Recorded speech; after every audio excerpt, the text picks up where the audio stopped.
Hey,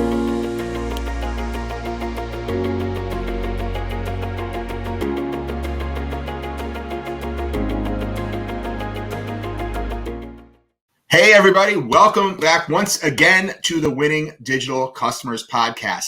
I have a new friend with me today that I'm so excited. When we first started speaking, we were on so much the same wavelength about everything we were talking about. I just couldn't wait to get her on the show and have her share just a small slice of the tremendous knowledge and wisdom she has. So her name is Annette Franz. She is the CEO of a company called CXPA. She's also the board chair of the Customer Experience Professionals Association. And the way I came to know her is through her awesome book, Customer Understanding: 3 Ways to Put the Customer in Customer Experience and at the Heart of Your Business. And man, I couldn't agree with that sentiment more. For those of you who follow this podcast or have read my book, you know that I'm all about the idea that focusing on the customer is the number one path to success in any business. And that's what Annette is all about as well. So I want to let her introduce herself. And then we've already chatted about some of the amazing things we can have her talk to you guys about. I'm sure it's going to be an amazing half hour together. But Annette, let me welcome you. Thank you for being here. And anything else about your background that you want to share with listeners? Well, thank you for having me. First of all, I really appreciate it. And you're absolutely right. We are so much on the same page about all of this customer experience stuff. We could probably have a conversation a lot longer than 30 minutes, but speaking of 30, that's about as long as I've been in this profession. You know, it's started back with J.D. Power and Associates in the early 90s, and it's been really interesting to watch this discipline evolve over the last almost 30 years. So that's where, my ideas come from. That's where this concept that we'll be talking about today comes from. And, I've really seen that evolution. I've been on the customer side or the client side. I've been on the vendor side, and it's been quite the ride so far. So I'm looking forward to, another 30 years, who knows? Yeah, well, it's funny. Around this time of year, for those listening, it's nearly Thanksgiving. I realize you could be, for all we know, you could be listening 2 years from now to the podcast from the future. But around this time of year, I always get calls from people who want comments for quotes and for articles and stuff. I'm on what's new for the new year. What's going to be big in the next coming year? Because I know people writing articles always want to say something like that for the new year. And whenever I hear those questions, just like you, having been in this business for decades, I always think like, how about focusing on the customer finally? That be new for the new year, maybe? Instead of chasing some supposedly brand new thing, how about we just focus on the things that we know work? Because I don't know about you, but I'm just continuously amazed at how far most companies still have to go to really embrace this basic idea, which is so proven around just what your title of your book is, that focusing and understanding your customer is the key to business success. Yeah, you hit the nail on the head. I hate doing trends and predictions and all of that because, like you said, a lot of companies still really have to focus on the basics. And that is really where they're stuck. And I'm hoping that after 2020, that just really kills the whole what's going to happen next year conversation, because we have no idea. Yeah. Well, and my view is, with COVID, it's a lesson of needing to focus on your customer even more, because to the degree that you were complacent, and I think this is always a mistake to think, oh, we know our customer, we understand our customer. I think it's always a mistake, but never is it more provable than now that whatever you thought you knew has probably changed. So you better go out and figure out what your customer needs, because it's not the same customer as 12 months ago.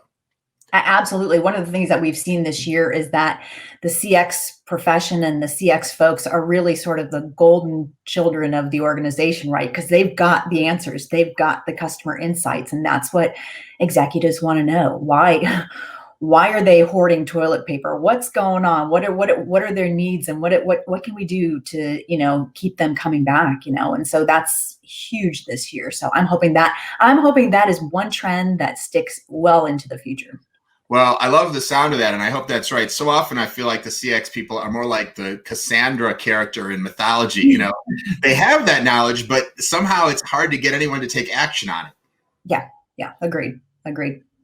Well, one of the things that I know we wanted to focus on today is the topic of customer journey mapping, an area where I know you are a deep expert. And in fact, you have published a 6-step process for customer journey mapping. from my own experience, we use customer journey mapping a lot. And of course, there are, many practices and different ways of approaching it. But I think that there are many, oftentimes we'll come into a company and be shown supposed customer journey maps, which are really only very high level descriptions of maybe just key buying life cycle stages, which is good to do, good to have that, but very high level. And in fact, what I've seen is that really getting clear on what the detailed customer experience is today, and then being able to articulate a really true, specific, clear vision of what that experience should be in the future, how customers should move between different channels, how content is going to help bring them into one place and send them someplace else, and what's going to happen as they go from the process of evaluating, considering purchase to purchasing to post-purchase is, isn't that the heart of your business, right? Being clear on that. So I feel like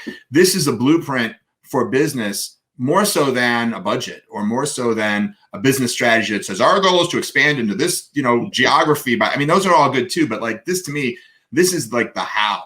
So I'm a huge believer in it. I know you're a deep expert in it. So I'm really looking forward to just spending some time letting everyone hear from you. What are the steps to follow? And really even what is it like? Maybe I'll start with this question before we even get into the steps. If someone's listening and they're thinking, well, I've been shown something that someone that had the words customer journey map at the top of it, I've handed a deck that has the words customer journey map in the title. How can I even know whether, what I'm looking at really is what you're talking about when we talk about a customer journey map, or just someone using a buzzword? Yeah, and I think what you said at the beginning of that sort of section there is so true. What we see is life cycle stages with touch points, maybe. And most of the time, what people are doing is touch point mapping to some degree. Touch point mapping is actually really capturing and inventorying all of the touch points, all the ways that you touch the customer and the customer touches you, the brand, in each of those life cycle stages. And it's pretty detailed, right? It's not, their touch points are things that a lot of companies don't even think about when they think about the customer experience. And some of them are outside of our control, right? Parking and traffic and, all of these kinds of things that we don't, signage and advertising and the messaging that you put out there and the messaging that other people put out there about you and industry reports and analyst, all of those kinds of things are touch points. So good to capture that. It's a great place to start. It's really important for companies to understand how much and how often and how frequently and how overlapping some of these touch points are.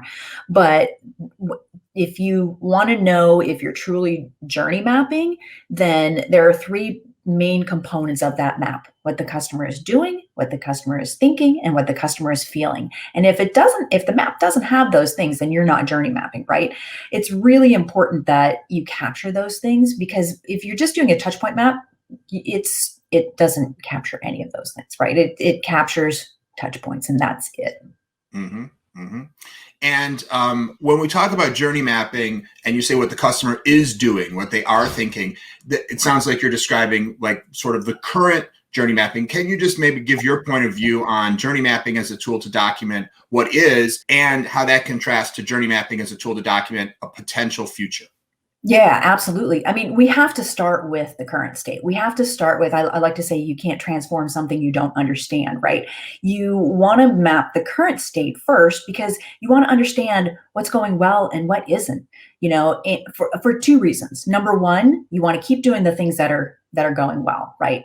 Number two, it takes a really long time. I think everybody knows this. It's a heavy lift to redesign an experience, right? And so we do current state first so we can at least do some of those, I'll call them tactical fixes, but fix some of the little things that are happening right now to sort of bandage the experience along until you can, side by side, right, in parallel, you're redesigning the experience, and there will be a new experience coming along. But you've got to stop the bleeding, so to speak, now. But at the same time, you've got to be planning and designing that future state experience. So that's why you've got to have that. Yeah. Awesome. Well, let's dive in. If you could just walk us through the 6 steps, and I'm sure I'll have some questions along the way, but let me just let you walk everyone through. Where do you start? Yeah. Yeah. Well, it's plan to fail or fail to plan. Failed plan, plan to fail. How does that go? Yes. So step number one is plan, right? So fail to plan, you will fail. And this is a really important step for a lot of reasons. So this is where we start talking about why we're doing this, right? What are the objectives? What are our desired outcomes? Do we have budget? This is an important one. Do we actually have the budget to fix the things that we're going to find when we've completed the map, right? We're going to talk about the personas that we'll be mapping for. We're going to talk about the scope of the map, right? You can have hundreds and hundreds and hundreds of journey maps. Let's define the scope of this map. Some clear point A to point B that we're going to map, and that's part of this whole planning process. Can you give an example of what you mean by that? Like, what would be an example scope? Okay, so for example, I always like to use the example of a customer service call, right? That just everybody can relate to that. It's so point A would be what was happening that led the customer to have to go find help, right? So we start there, and then point B is problem solved, right? They got help, however it was, whether it was through the website, the chat bot, the phone call, whatever it was. Point B is they got help, problem solved. So that's a very clear point A to point B scope. Got it. So you might define one scope like that, or you might define a few scopes. But part of what I hear you saying is you don't have to start by saying we have to map every aspect of the journey for every single customer. It's okay to say, hey, I can apply this to a particular problem area, for example. Exactly. And as a matter of fact, I'm often asked, like, where do I start? What maps should I start with? Or what journeys should I start with, right? And it's typically, low-hanging fruit. They're known pain points, right? You're not going to go and start mapping, if the purchase process is going smoothly and people love it and blah, blah, blah, you're not going to start there. You're going to go to where the real pain and the leakage is happening, right? That's where you've got to start. So I think that's a really important consideration, because people sometimes want to finger in the wind and say, hey, let's start here, but no, there is some real sort of method to the madness there. Yeah. So you were talking about plan. Any other key components to planning? Yes. So you're also going to, this is really important, identify who's going to be in the workshop. So and this is the important thing about journey mapping. It's with customers. From the customer perspective. That's the other way that that your journey mapping is when you're doing it with customers and from their perspective. And so we want to identify who's going to be in the workshop, customers and stakeholders, right? Stakeholders, this is a really important consideration, because going back to the customer service example, I'll just say, a lot of people think, oh, well, we'll just have, a customer service executives in the room observing the workshop, or here we are virtually, on a Zoom call, however we do it virtually, observing. But the problem is that you need to have a lot more stakeholders, and people typically don't do that. So I love to use the example of customer service, because this is where we can say that we need to have marketing folks in the room. We need to have sales folks. We need to have product. We need to have product marketing. We might have some accounting folks in there, depending on what issue or what led to the journey that we're mapping, right? And the reason that we do that is so that they can hear what's happening. They can hear the pain points. They can see, oh my gosh, here we are. We've created this thing upstream that is causing all these problems and volumes of calls coming into the call center or to the contact center, however, customers contact the brand. If we fix it upstream, we can mitigate all of that and reduce call volume, save money, et cetera, right? So I think that's a really important consideration, is having the right people in the room from your brand.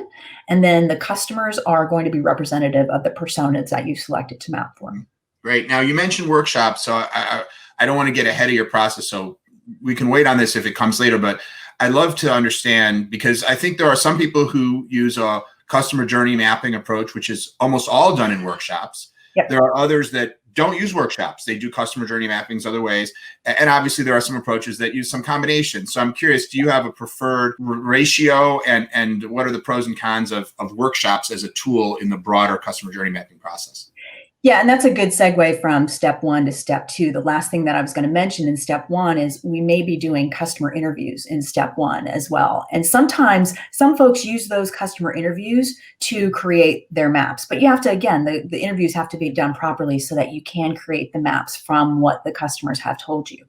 I prefer workshops because I think it's so much more impactful to have, again, having those stakeholders listening to your customers and hearing them. Because typically in the workshop, what we'll do is we'll map, what the customer is doing, thinking, feeling. We'll capture other things. We might capture channels.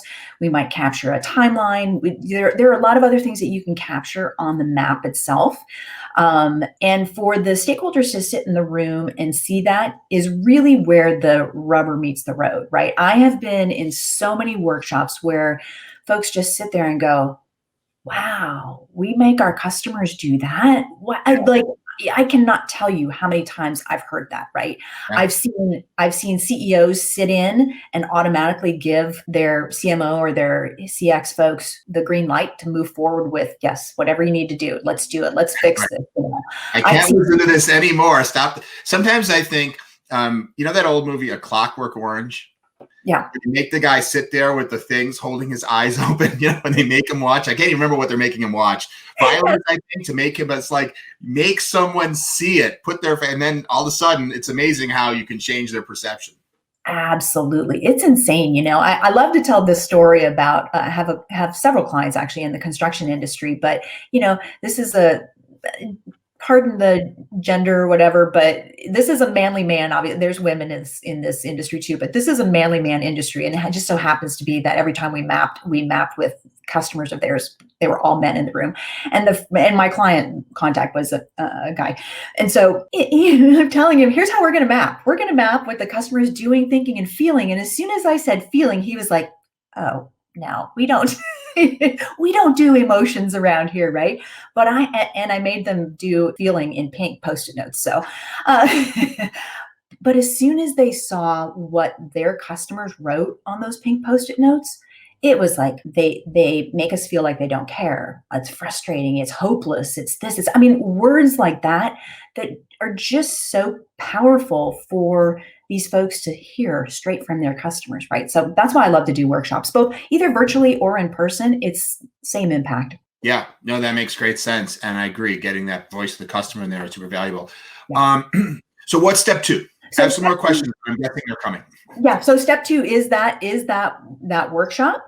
So we're going to be doing that mapping. We're going to also, one of the things that we're going to do during that workshop too, is we're going to ask customers, and by the way, in the plan portion of this, in step one, we do prep workshops, right? Or prep sessions with the customers and with the stakeholders so that they know what to expect when we do the actual workshop. And during that time, I will ask them to bring artifacts, whether it's pictures or invoices, screenshots, contracts, whatever it is, bring them so that we can incorporate them into the map going forward, right? So during the workshop, it's all about the customer. At the end of the workshop, we'll have the customer do a readout and really just take the time to tell their story. And again, that's just so powerful for them to do. And we'll do sort of a preliminary identification of moments of truth, which leads into step number 3, which is identify. And identify is really about identifying those moments of truth.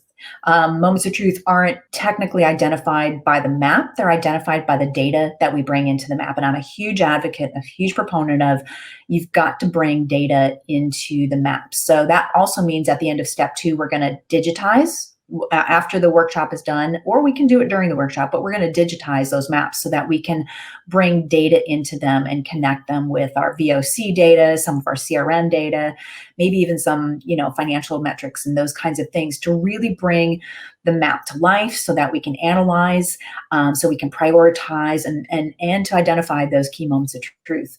So that's sorry, I want to talk definitely about that. But before we leave step 2 of the workshop, can you give the listeners a little more the logistics of it? Like roughly how long are the workshops you do? Roughly how many people participate, and anything else about actually setting up and running those workshops? Yeah, that's a great question. So length is going to vary. I usually set aside 4 hours and say we can do 2 maps within those 4 hours. And what I'll basically do, and I'll just talk about being in a room doing this, right? Because this is a little more difficult when you're virtual. But when you're in a room, I've got on the right wall, I've got one persona mapping over there, and on the left wall, I've got another persona mapping over there. So that's how we'll complete 2 maps within those 4 hours.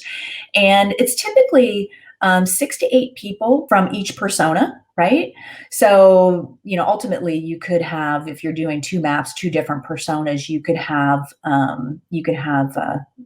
up to 16 people in the room. From the stakeholder side, I always say have fewer stakeholders than you have customers. You don't want it to feel it's about us. These can be recorded, right? So that's the beauty of it. So, and I would actually say definitely record it so that you can take them back and share with anybody else who needs to see this workshop. So we bring in all the supplies, the butcher paper, the Post-it notes, the Sharpies, all of that.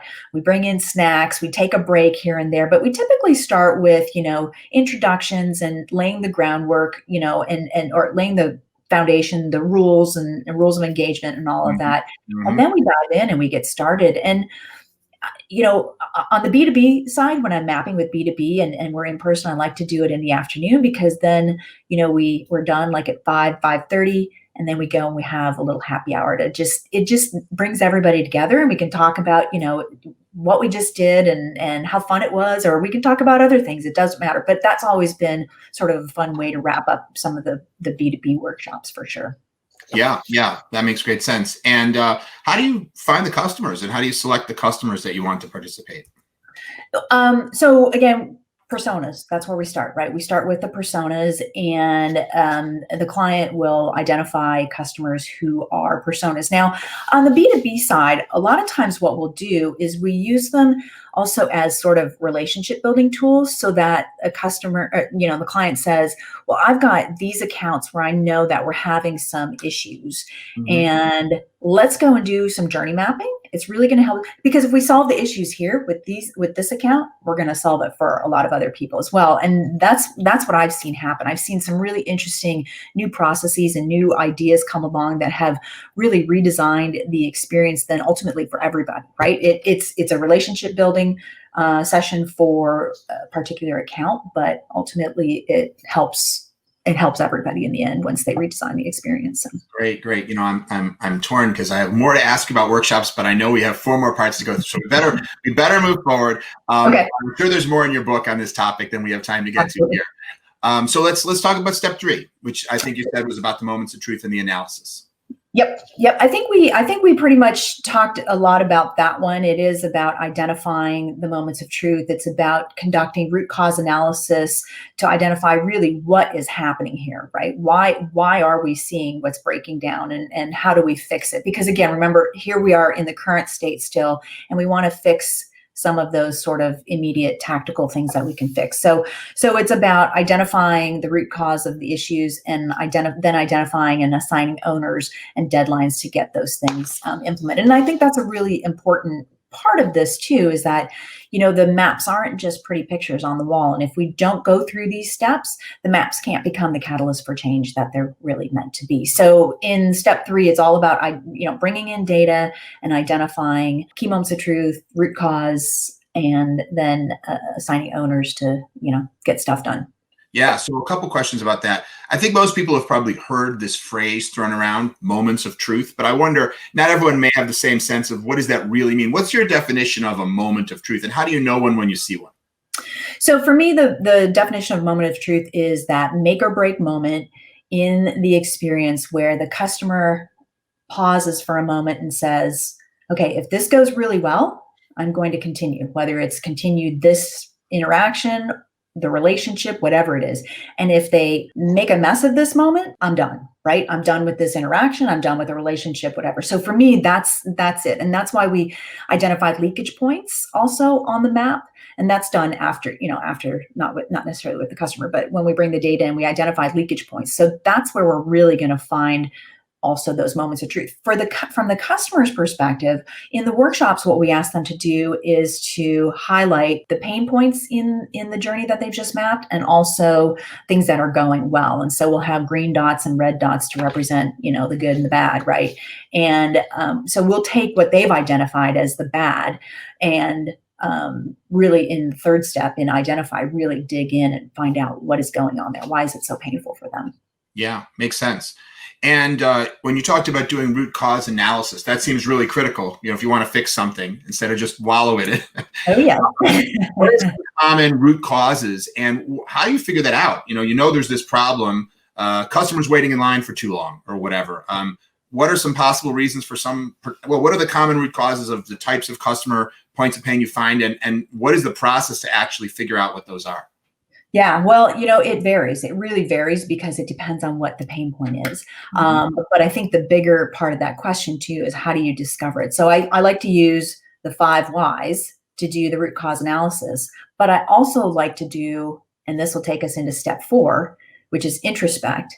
And that is all about service blueprinting. And this is all about getting to the root cause. Like I always say for service blueprints, you can't fix what's happening on the outside if you don't fix what's happening on the inside. And that's what service blueprint is all about. It's about the people, the tools, the systems, the processes, the policies, the workflow happening behind the scenes that's creating and supporting the experience that the customer is having. So that's a really critical part of getting to the heart of the matter, getting to the root of the matter.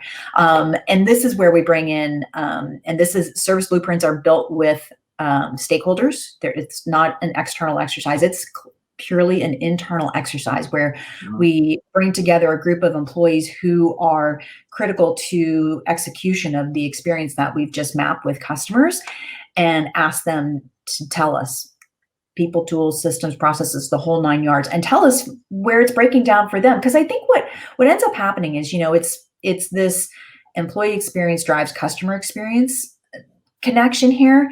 And it's really highlighted when we do this service blueprint, because what they'll tell us is, we don't have the tools, the policies are broken, the processes are outdated, those kinds of things. And then we really start to get at the root of what's happening here. Yeah. For anyone who's similarly maybe heard this phrase thrown around, service blueprinting, but it's still a little murky for them, what would be a good definition of it? And like, if I were to take something that says service blueprint on the cover and open it up, what would I see inside? What is it? Just for people who might not be using that terminology in their day-to-day. Yeah. So when we talk, I'll relate it to the journey map, right? So when we talk about journey mapping, we're looking, let's just say this is the fold. We're looking above the fold. What's happening? A lot of people refer to it as on stage. So on stage, anything that the customer sees, interacts with, the people, the documents, the website, whatever it is, right?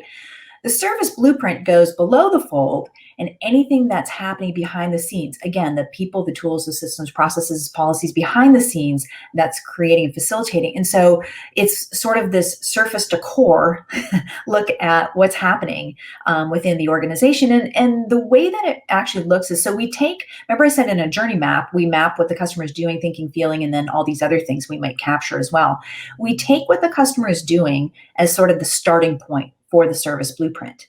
And then we go behind the scenes, and the swim lanes in a service blueprint are exactly that: people, tools, systems, processes, policies. And it's really a workflow. It can be Post-its, but it's also going to be arrows, because it's going to be, hey, well, this person did this and used this system and sent that and did all that. So it really looks more like a process map, which journey mapping 110% is not, but the service blueprint will look more like a process map than the journey map ever will. And if you found, when you do that, I wonder if you have any stories about, like, I know I've found sometimes you think it's problem A, but when you actually look into it, it's a different swim lane than the one that you thought. And any examples like that you can share? Oh gosh, right off the top of my head, no. No worries. I won't be the question if you don't have a good answer, but yeah. Oh, well. But it does happen more often than you care to think. Right, Yeah. right. Weird. Yeah, absolutely. Okay.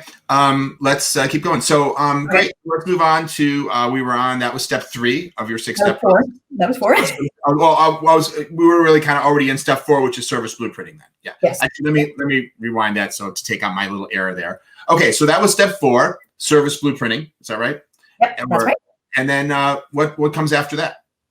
So step 5 is a fun step actually in this process, and it is ideate. Ideate is all about, so now, as I said, we focused on sort of fixing things that are happening in the moment or doing sort of those tactical fixes. Ideate is where we are designing the future state. We're, again, workshops with customers. We're going to design. We have to co-create with customers. If we don't, then we're doing it all wrong, right? So it's ideation sessions. These are fun because we get to just sort of throw up ideas, whatever sticks, we're going to throw it up. And it really is about, the customers telling us, and I often say to them, pie in the sky, unicorns, butterflies, rainbows, whatever. Tell us, what does the ideal experience look like for you? What would you like to see, right? And here's the cool thing. Very rarely do they go crazy on the employee side. So by the way, everything we've talked about here applies to employees and the employee experience too. On the employee side, they will go a little crazy during these sessions, but customers for the most part are really just asking for things to be done right and easier and simpler and more convenient and not so convoluted sometimes, right? And but these are still fun sessions because, and we set them up so that when we say, listen, we're here to just collect we're looking for a volume of ideas, right? Good, bad, indifferent, ugly, crazy, whatever it is. But it's nice to hear what they have to say. And we set that up to say, you know what? We're not going to be able to do everything that you tell us you want, but there may be some things there will be some things obviously that will pull from that will do. But there may be, even from the craziest ideas, there may be some things that we can even do sort of to just fold some of that, a piece of that into how we design. So we start with that. We start with an ideation session to capture ideas. We go through a couple of, iterations to group the themes and then have them vote on them and prioritize. So ultimately we come out of there with an idea of what their ideal experience would look like. And then we also ask them to map it. So there's a future state map that also is created as a result of that ideation session. So now they take that same, so if we go back to the customer service experience, so now we take that same experience and we say, okay, what would this ideally look like? What would you want to see going forward? How would this go? How would this play out going forward? So that's the future state. And again, it has to be done with customers. We need to co-create with our customers. Absolutely. Yes. And then let's round the bend. Step 6 is your vibe, right? Once you've done all this, you just sit back and enjoy the fruits of your labor. Exactly, right? Step 6 is probably one of the most important steps in this, right? I always say nothing changes and nothing changes. Step 6 is all about implementing. So now you've designed, right? In step 5, you've designed the future state. Now you've actually got to go and implement it. And this is where the hard work really begins. And this is where it often takes time to do that. But once we do that, we actually need to do this iteratively with customers too. So once we think we've redesigned the process, we've got a prototype or we've got something out there that we think will be the process. Now we need to go and test it with customers, right? And if they tell us it's still broken, or if they tell us a piece of it is still broken, we need to go back, fix it. So it's an iterative process at this point too. And then ultimately when we get feedback saying, yeah, this is awesome, then we go and we launch it. And once we roll it out, then we have to let employees know, train employees on all the new processes, and hopefully the employees have been brought along and kept in the loop on all of this as we go. We need to close the loop with customers, set their expectations, let them know what the new experience is, right? And the last step is also to make sure your maps are always updated so that they always reflect the most current state too. Yeah, absolutely. Couldn't agree with all that more. And you can really see as you go through all 6 steps, how the customer is the common theme. You start with planning the personas, and then you're working with the customer nearly every step through. Even when you're not working with the customer, it's because you're trying to find the root causes behind, what you heard from the customer. So yes, absolutely. Well, this is really awesome content. And of course, I want to encourage everyone to grab your book, customer understanding, 3 ways to put the customer in customer experience and at the heart of your business. Annette, anything you want people to know about how they can find you or contact you or learn more about all the great stuff you do? Yeah, absolutely. Thank you for that. I appreciate it. My website is cx-journey.com. Lots of great content there, new blog posts every week. Connect with me on LinkedIn. I love connecting with people, meeting new people in this space and not in this space who want to learn about this thing called CX, So feel free to connect with me on LinkedIn. I'm always happy to, like I said, meet new folks there. Right on. And the Customer Experience Professionals Association that you're on the board of, some might be interested in that. What is that? Who's it for? Is it only for like a hardcore CX professional or for someone who's in marketing or some other area? Like what's the right target for that? And what do members get? Yeah, no, that's a great question. And thank you for asking that. We're just about, next year will be our 10-year anniversary for the association. It's for the CX professional, right? You don't have to be a hardcore if you're thinking about going into the profession, if you are in the profession, if you were 20 years in, or if you're, just brand new and just looking for your peeps is what I call them, your peeps. This is where you can find your peeps. Membership is, it's $225 a year, and we have a huge annual membership event, which unfortunately got canceled this year, and hopefully won't get canceled next year, but we do virtual events to make up for that. But we also have local networks. So there's networks in your city where other CX professionals gather once a month, once a quarter, whatever it is, to just share stories. We have a great discussion forum where people every day are posting questions and answers about things that, CX professionals are dealing with every day. And it's such a giving and such a sharing community. It's amazing. And it's, it is a newish profession, but people just encounter new things every day. And people members are so happy to help each other. Like I said, it's your peeps, and it's great to be able to be among folks who are experiencing the same challenges you are. And like I said, if you're new or want to get in the profession, great place to learn about the job as well. Great. And they can find that on your website as well. Links off to that. Yes, there's a link to that as well. If not, go to CXPA.org and you'll find all the information there.